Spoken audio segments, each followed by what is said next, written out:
Heat stroke உண்டான ஒரு 4 points அதுலேருந்து எப்படி நம்ம வந்து பாதுகாத்துக்கலான்ற மாதிரி.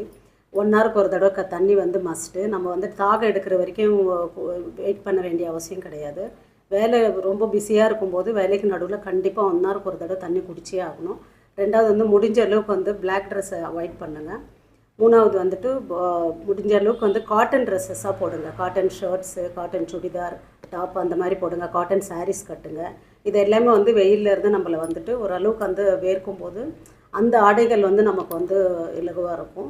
4வது வந்துட்டு முடிஞ்ச அளவுக்கு வந்துட்டு உங்களுக்கு ஒரு பைக்கில் போயிட்டுருக்கீங்க, வெயிலில் நிற்கிறீங்க, தலை சுற்றுது, ஒரு மாதிரி இருக்குன்னா உடனே வந்து வண்டியை ஓரம் கட்டிட்டு ஒரு நிழலான இடத்துல இருந்து தண்ணியை குடிச்சிட்டு முதல்ல ஹேங்கிலேயோ இல்லை ஏதோ ஹேண்ட் டவல் வச்சோ தண்ணி ஊற்றி நல்லா நனைஞ்சி ஃபுல்லாக வந்துட்டு உங்களுக்கு கழுத்தில் பின்னங்கழுத்தில் வந்துட்டு அதுக்குண்டான ஒரு பாயிண்ட் இருக்குங்க. இப்படி குனிஞ்சிங்கன்னா அந்த ஒரு போன் வந்துட்டு மேலே தெரியும் பின்னங்கழுத்தில். அங்கே ஒரு டேப்பிங்கோ இல்லை அந்த ஈரத்துணியை வச்சு ஒரு அழுத்திக்கோங்க.